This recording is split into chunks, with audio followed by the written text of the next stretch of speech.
Now my activities in mathematics are usually finding a relation between a graph structure and the eigenvalues of the adjacency matrix.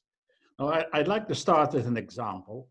Here is the example. It's a well-known example of two graphs which have the same adjacency spectrum. So the eigenvalues of the adjacency matrix are the same, and such graphs are called cospectral. Now it's always interesting if you're interested in properties of the spectrum, what the spectrum tells you about the graph. It's interesting to look at the graph. And let's do that. And let's see what we can see from these graphs. And we see that there are some things that they have in common. And so that's interesting because they have the same spectrum. So it could be that these common properties are related to the spectrum. So we see that they have the same number of vertices, the same number of edges, also the same number of triangles, which is 0 of both, of course. They're both bipartite, and they're also both not regular. Now, why do I choose these properties? Now, because these are exactly the properties that really follow from the spectrum.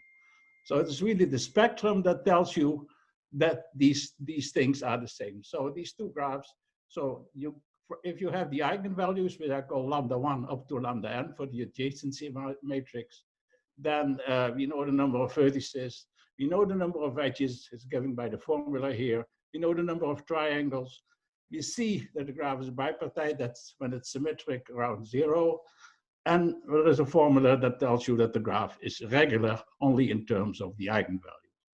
So all these properties that we saw that they had in common really had to do with the fact that they are cospectral.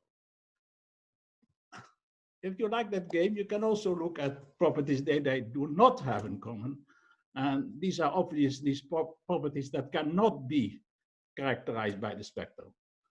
So apparently one is connected and the other one not. So connectivity cannot be seen from the adjacency spectrum.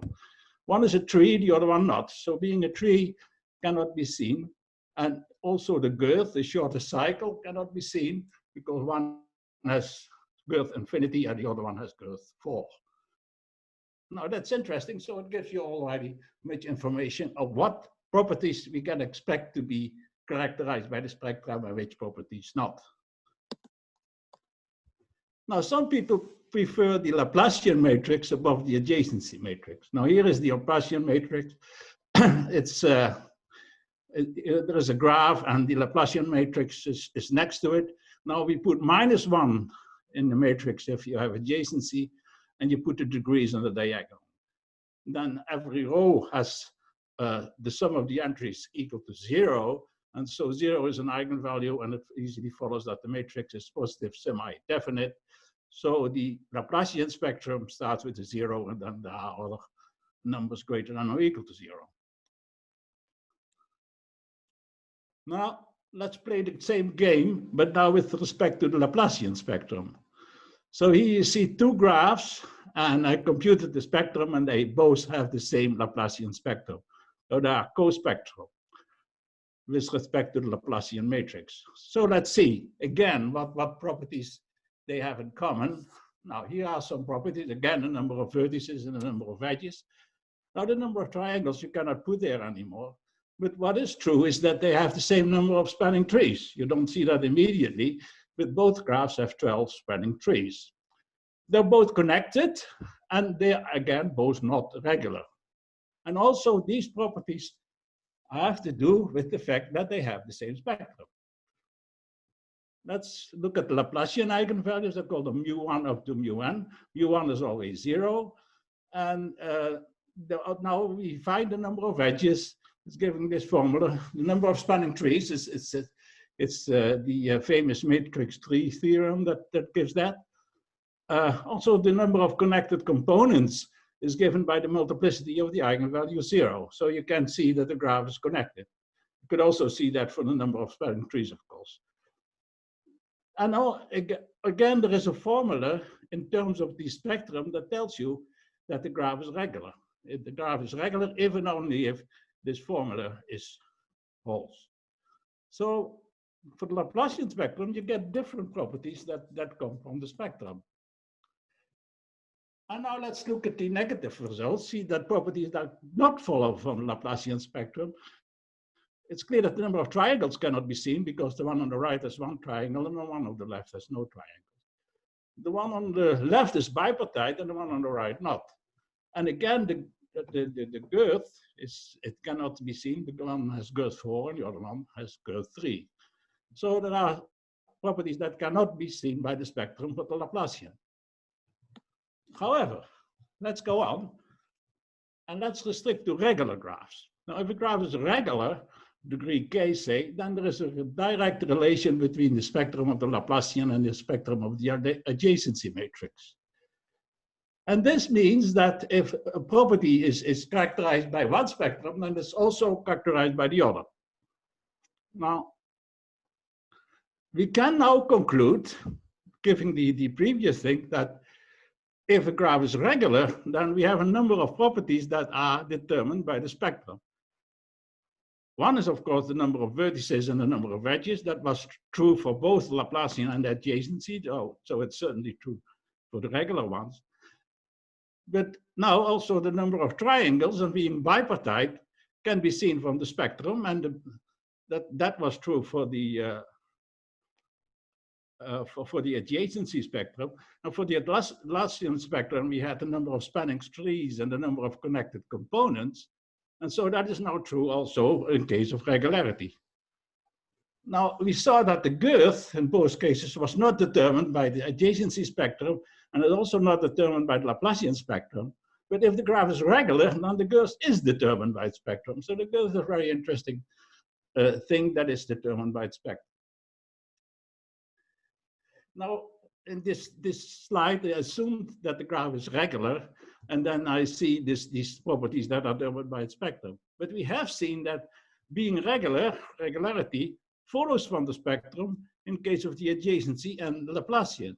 So you get stronger result if you include being regular in the properties. And so we can say that for the adjacency, as well as for the Laplacian matrices, and actually for several other matrices, as long as you can prove regularity from the spectrum, these properties are characterized by the spectrum. And so you have regular and bipartite. We've seen that, regular and connected, being regular with a given girth, all these properties follow for the spectrum. Now here are a few other ones that follow, that are all regular graphs. So being strongly regular, so that includes being regular, of course, and that property is determined by the spectrum. Being the incidence graph of a projective plane, you can generalize that to being the incident graph of a symmetric block design.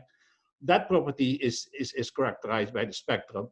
And I put another one to see there is more. Being the colarity graph of a generalized hexagon is also characterized by the spectrum, and there are a few.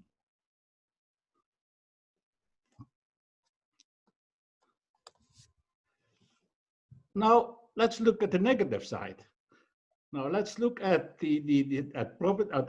graph properties that are not characterized by the spectrum. Now I want now regular graphs. You want a pair of regular graphs where one graph has a property and the other one doesn't have the property. I restrict to regular graph. We've seen that regular graphs are, in a sense, have more chance to be determined by spectrum. But there is another reason. If I have a counterexample for regular graphs, we have a counterexample for many other graphs, as we will indicate later. So here is a list of examples of graph properties that are not determined by spectrum, because there is a pair of graphs which are regular, and where one has the property and the other one not. Now, this is known to be true for distance regular graph. I included Desargues graph because Desargues graph turned out to be rather popular nowadays. So also for Desargues graphs, the property is not characterized by the spectrum. I will not give the definition because it's not relevant at this moment. Also, the diameter is not determined by the spectrum, not even for regular graph. Having a perfect matching is also not determined by its spectrum. vertex connectivity and edge connectivity.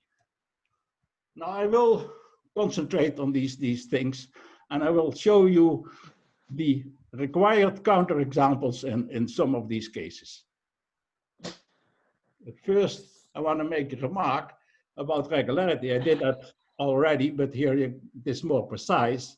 The graphs are regular, so if you have an example of regular graph, one graph has the property and the other one not, this tells you that the property is not characterized by the spectrum.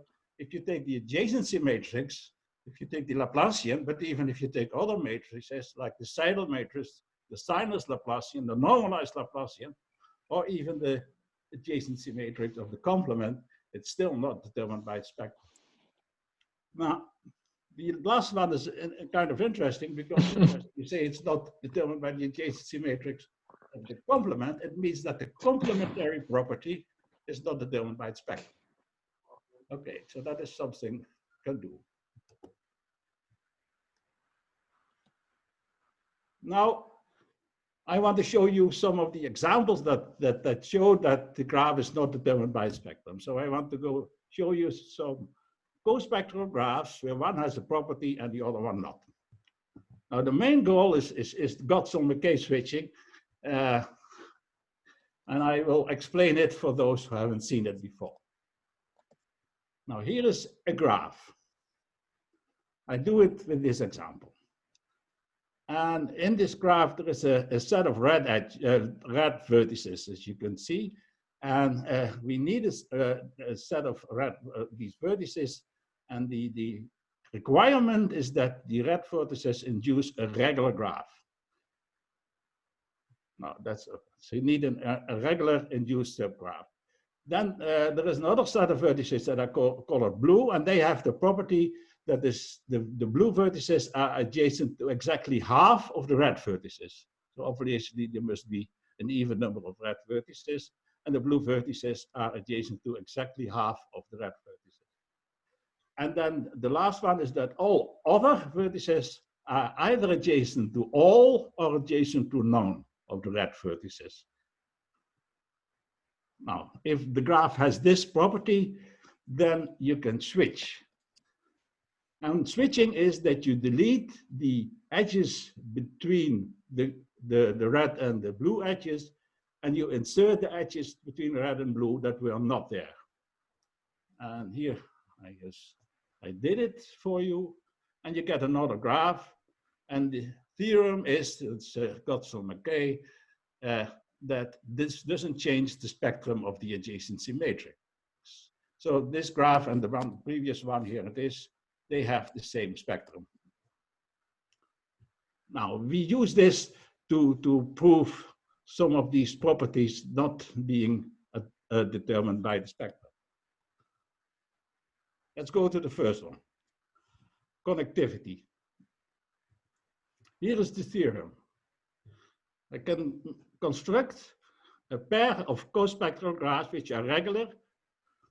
Yeah, for every k greater than or equal to 1, they are regular of degree 2k, and one has vertex connectivity equal to the degree, and the other one has vertex connectivity k plus 1. So it's about half the degree, a little bit more. And I will show you the example, and I'll show you the, of course, not for all k, but I show you for the smallest k. But if you see the smallest k, you'll probably be able to find the general idea. So here's the graph. And the graph is regular of degree 4. K is equal to 2 here. And you see four red vertices. So that is the Godson-McKay switching set of size 4. And you see that every blue vertex is adjacent to exactly 2 red vertices. Yes, there are no black vertices here. So, so switching, yeah, gives you a graph that has the same spectrum. Now, furthermore, you have to observe that the vertex connectivity of this graph is equal to 4. Now, you have to do some work for that. You have to work out that there are exactly 4 vertex disjoint path between any two vertices, but you can do it. And this 4, I guarantee that. But now I switch, and I get this graph. And this is the same spectrum, but now you can easily see that the vertex connectivity is 3. If I delete the 3 upper red vertices, then the graph is disconnected. Now the vertex connectivity is 3. So this proves that vertex connectivity cannot be seen from the spectrum. It is an interesting case because connectivity can be seen on the spectrum. So if the for vertex connectivity 0, let's say, can be seen from the spectrum. This shows that vertex connectivity 3 cannot be seen from the spectrum and also greater than or equal to 3. Vertex connectivity 1 and 2, I don't know. So that's an open question. So question is, can vertex connectivity 1 or vertex connectivity 2 for regular graphs be seen from the spectrum?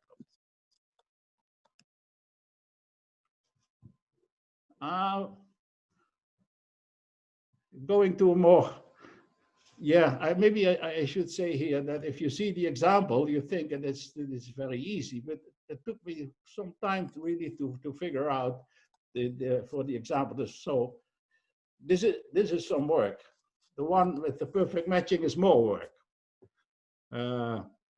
Here is the result. It is, there is some history to it. It was about 10 years ago, maybe, in a British combinatorial question. They asked the question if it would be possible to find 2 regular graphs that had the same spectrum, but where one had a perfect matching and the other one not. And that was one of the open problems in that conference.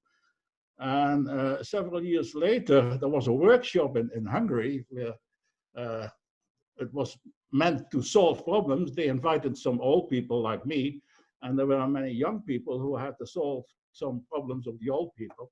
And I posed that particular problem. And so these 2 authors, Basic and Cummings, were young students, or PhD students at least. And they start working on their problem, and they found this example. And this is an example with I will illustrate now. You'll see it gets a little bit more complicated already.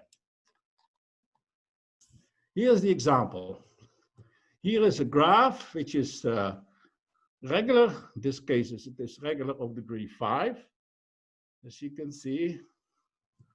And you have now black, red, and blue vertices. Now, the red vertices are the switching set, so they must induce a regular graph, which is obvious, the regular graph of degree 2. The blue vertices are all adjacent to exactly 4 red vertices, exactly half of them. So that's okay. And the black vertices are adjacent to none of the red vertices. So we are in the situation that we can switch. Now, the next thing is to observe that this graph does not have a perfect matching. Now, if it does not have a perfect matching, there's a theorem by Tutt that says that if that is true, you should be able to delete a set of vertices such that when you delete them, you get a number of components, each of the components of odd size, such that the number of components of odd size is greater than the number of deleted vertices. Now, it's a long sentence, but here it means that if you delete the blue vertices inside the green ellipsoid, then you see that you get a number of components. You see all the black balloons at the top, that these are components, and they are components with an odd number of vertices. And the red triangle is also a component, and the remaining vertices then will also be a component if you delete those 4. And so you get 6 components with an odd number of vertices. And if you have that, you cannot make a perfect matching. So this graph does not have a perfect matching. Now I switch. And now you see the graph does have a perfect matching. I draw it for you.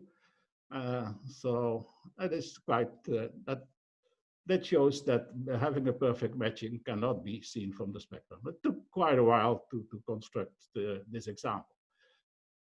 I must point out that the black balloons on top, if you're not interested in regularity, you can replace them by just one vertex and then the whole story goes on. But the whole thing is, the trick is that you need regularity, and so you need to make these extra vertices just to create regularity in the graph.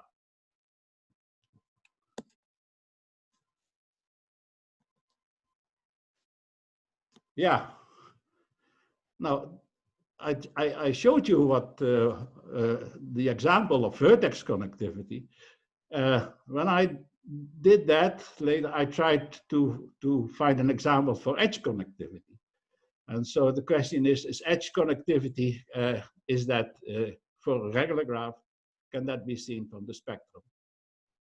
Now that was much harder, and but I found an example. So here's the theorem for every k greater than or equal to 6, there is a pair of regular graphs of degree 3k minus 5, where one has edge connectivity 3k minus 5, and the other one has edge connectivity 1 less.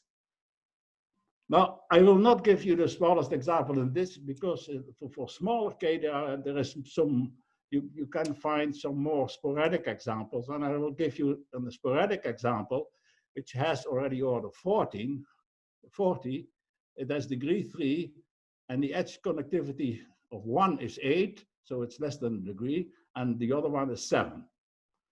So this is the example, but here we go. So this is maybe not so, you cannot see this directly. Actually, it is, I don't expect you to see it immediately, what's going on here, but just to get an idea. First of all, it is not really the Gottsam-McKay switching I showed you. It is a more generalized version, which actually needed 2 sets of switching vertices, of red vertices. But you can see there is a kind of structure. There are a number of, on the left one, a number of big parts, and they're also on the right one. But the connection between the parts is changed, and that is, let's say, the generalized Gottsam-McKay switching. And so that proves that these 2 graphs really have the same spectrum. You can check that they are regular of degree 9.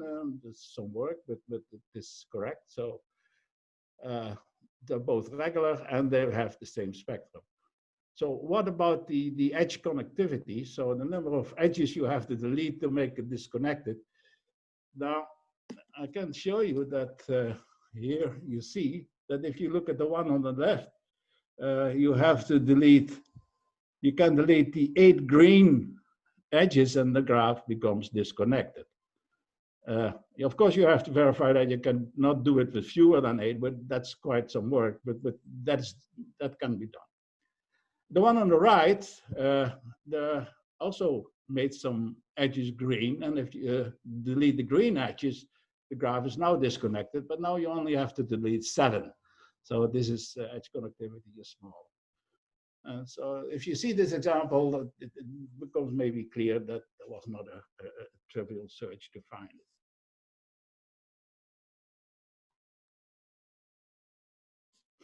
Now,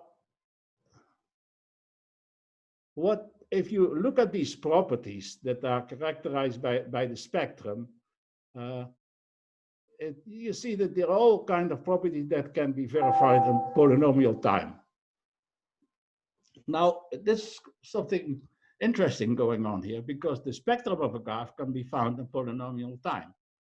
So it makes interesting, could there be a problem that is characterized by the spectrum, but that is NP-hard, an NP-hard problem that is characterized by the spectrum? You see that if it is, then you can compute the spectrum of polynomial time, and then from the spectrum, yeah, if you have an NP-hard problem, you may not expect that you can find from the spectrum the property of polynomial time. This is a bit strange, because usually if you want to have this, the relation, you just have to check an equation. But if there is such a problem, that should be much more complicated. So that was a question that I raised about 1.5 years ago when I talked about this subject in Tehran. And there was this guy called Etesami, who was in complexity theory. And he had an idea, and we worked it out, and it turned out that the answer is yes, you do exist such problems. And actually, once you understand it, it's not so difficult. So I want to explain it to you. So I want to explain that there does exist a graph property that is characterized by the spectrum, but is nevertheless is NP hard to obtain.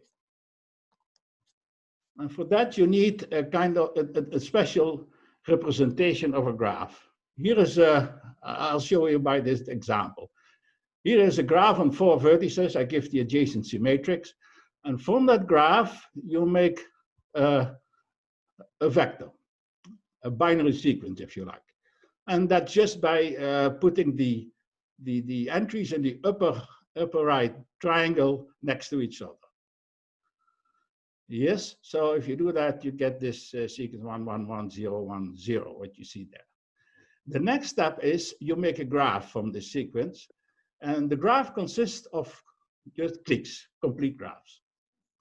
And if there is a 0, you choose an isolated vertex, so a complete graph of order 1. And if there is a 1, you take a complete graph with order is 1 more than the position. So the first one, you get a complete graph of order 2. The second one, you get a complete graph of order 3, and so on. So you see that you get a sequence of complete graphs, and it's not difficult to see that if you have this click representation, as I call the new graph, you can easily reconstruct the graph. Now, this sequence is a sequence of graphs that are complete graphs, and you look at the spectrum of a disjoint union of complete graphs.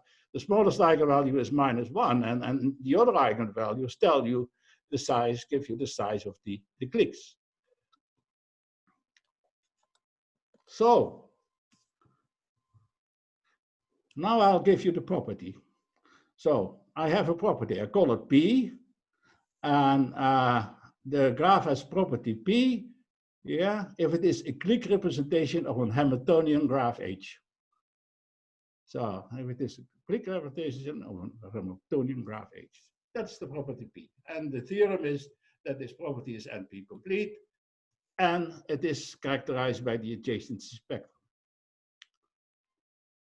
Now, first, NP complete. If you can, you can easily find the reduction from J to H in polynomial time. You can, if you have the graph, you can make the click representation in polynomial time, and it's also clear that the graph, the original graph, is Hamiltonian if the click representation has property P. So it is, and Hamiltonian is, as we all know, an NP complete problem.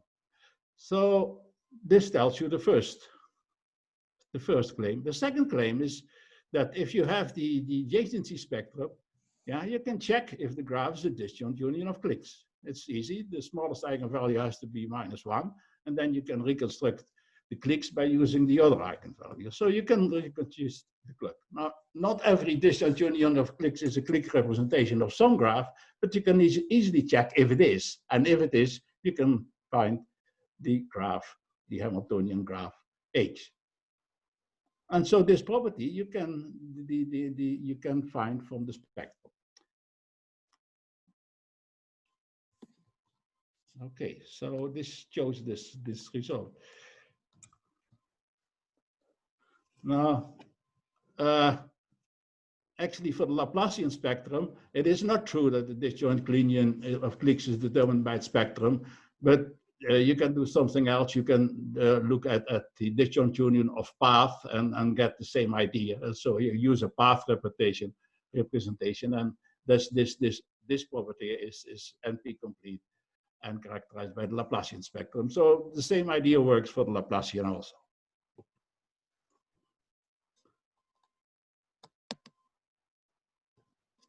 Now, you may not be happy by this example because it's a very unnatural example of a graph property that's characterized by the spectrum. So maybe we should just start looking at graphs, at cospectral graphs again, and see if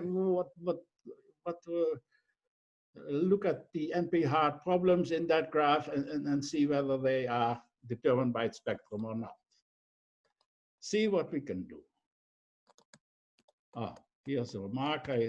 So a good source for this graph are strongly regular graphs. You see, there are many strongly regular graphs with the same parameters and therefore the same spectrum.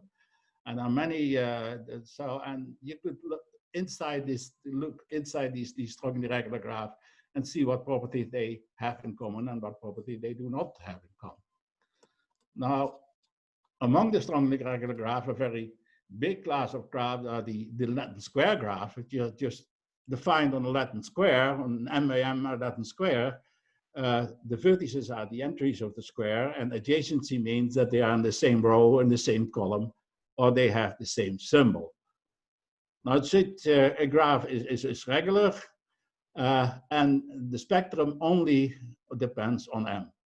Yeah, so if you have two Latin squares of the same order, then they automatically are cospectral. So let's look inside these Latin square graph and see what we can find there. So here are two Latin squares of order 4. And let's see.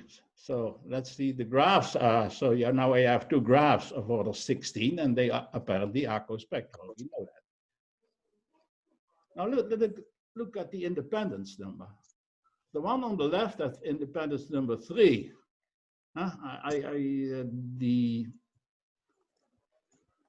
You see the red letters give you an independence set of size 3, and you cannot extend this anymore because the next one has to be in another row, in another column, and a different symbol, and that is impossible.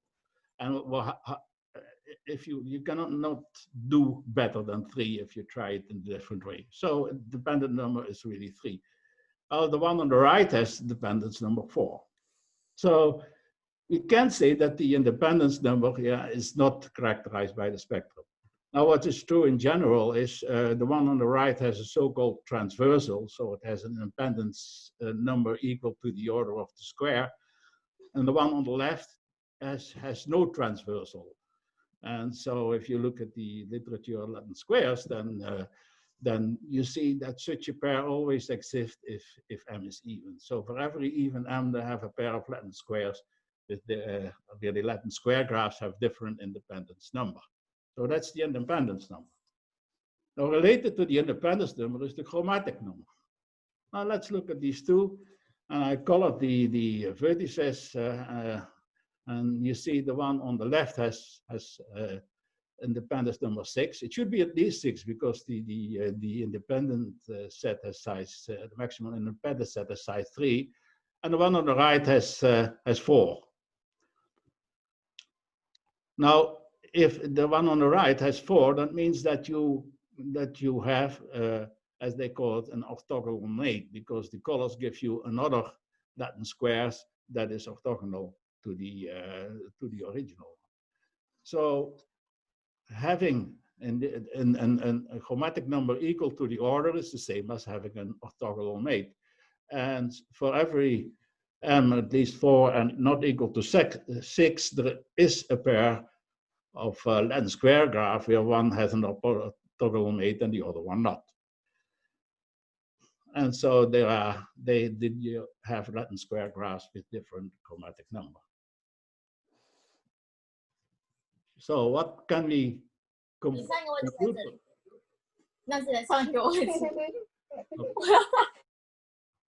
Okay. So what can we conclude from this? What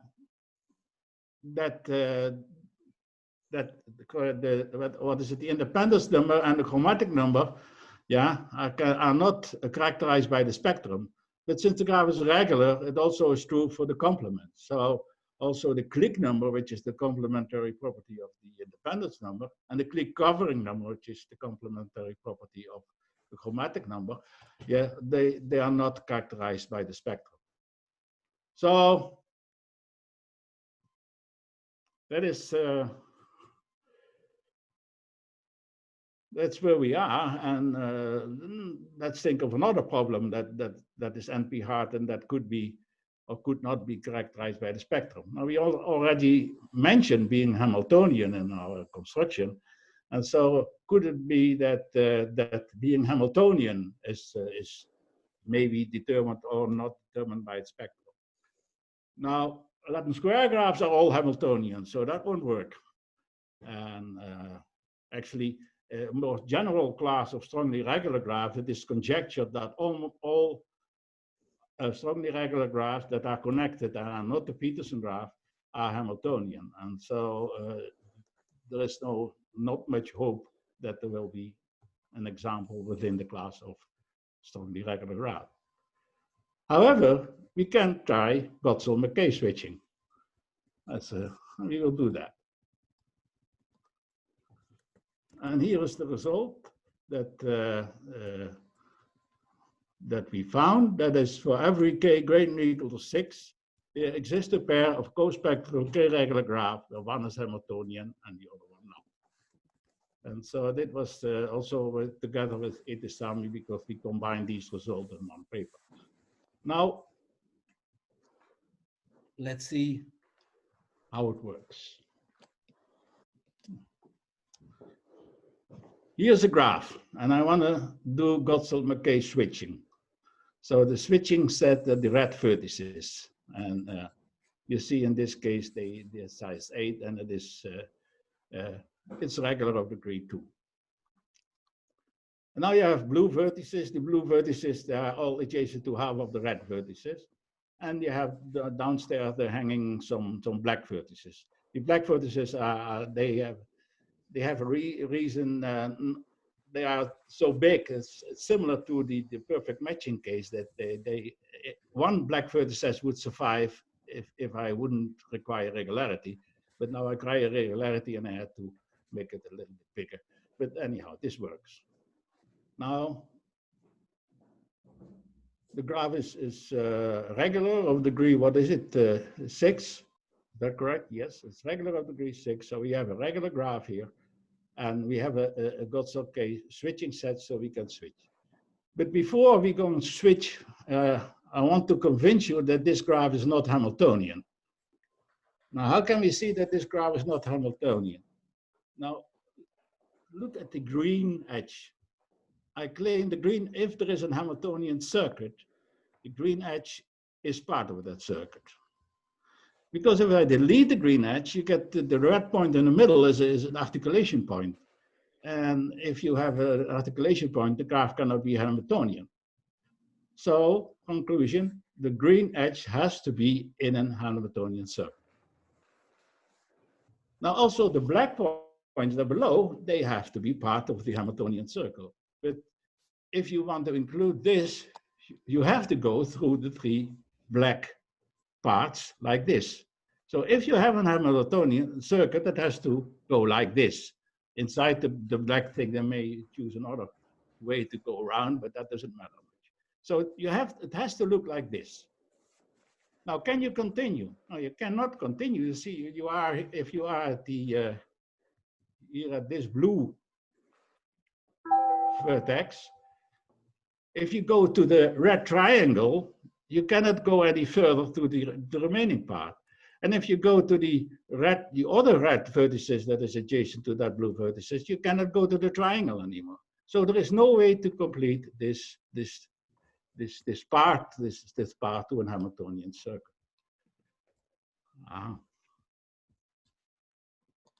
But now you have switched, and here's the circuit. Now you have a Hamiltonian circle. So this shows you that even for regular graphs, having a Hamiltonian circuit is something that is not characterized by the spectrum. So what else can we try? Okay, maybe you could give up and say there is no nice property that works. But here is one that is interesting. So that is having a one factorization. Now, one factorization is the same as a partition of the edges into perfect matching. And if the graph is regularly gray, it is precisely saying that there is an edge coloring with k colors. So all these things are the same property for a regular graph. And so the question is, given a regular graph, does it have a one factorization, or does it have a chromatic number equal to the degree? Some people call these graphs class 1 because of the edge chromatic number. There are two possibilities according to Wissing's theorem. Anyhow, question is this having a one factorization? It is an NP-complete property, so that's okay. But can we decide that this is characterized by the spectrum? Probably not. It would be very surprising if it is true. But if it is not true, and you want to prove it, you have to find a counterexample. Now, as we see that we have seen two tricks by now. We could use Godson-McKay switching, and we could look inside the big class of strongly regular graphs and see what if that can help. Now, the switching was already rather difficult for finding two graphs where one had a perfect matching and the other one not.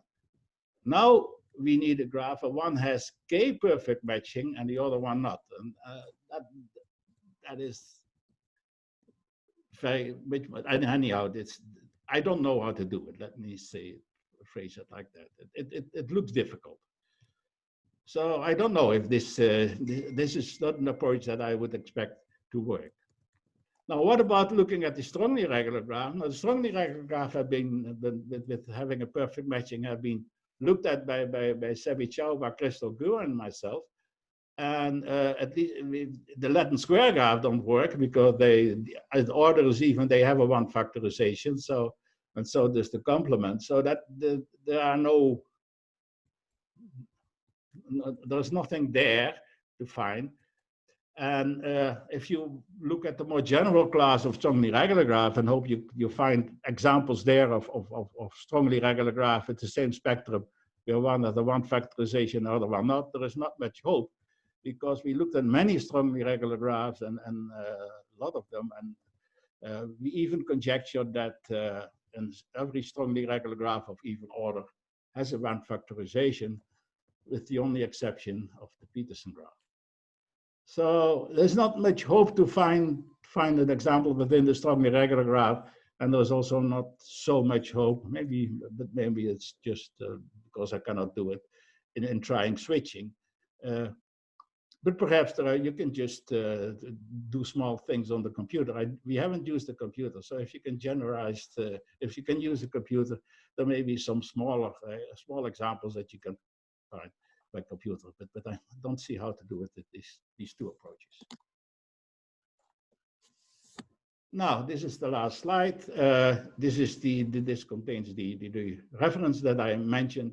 I want to point at the last reference, because that has not been mentioned, and that is the software package that I have been using for drawing the graphs, because doing it by hand would be a lot of work. But with this package, it was doable.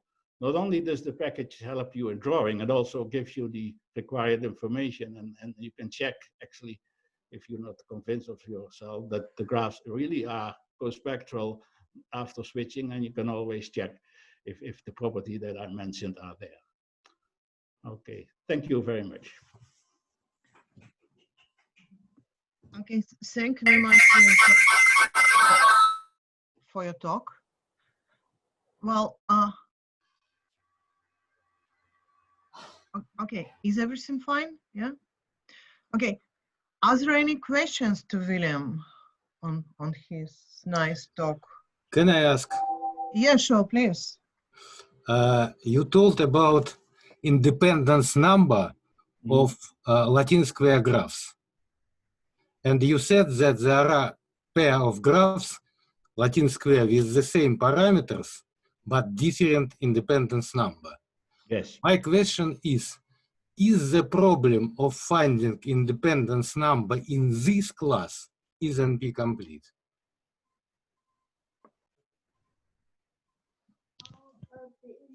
That I don't know.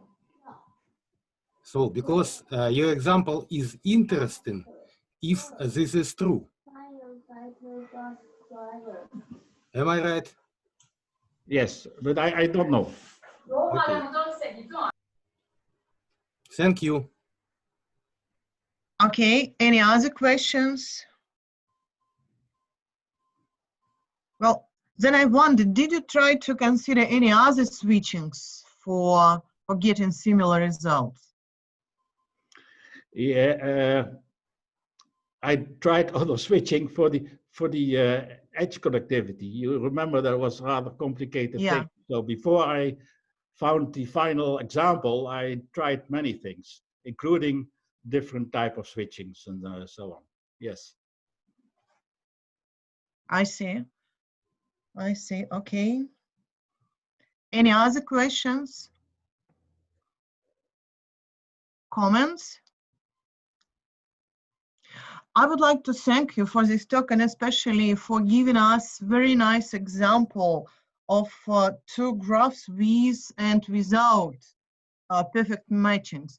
As far as I understood, you mentioned that this result was obtained by students or young people in Hungary. Is it correct?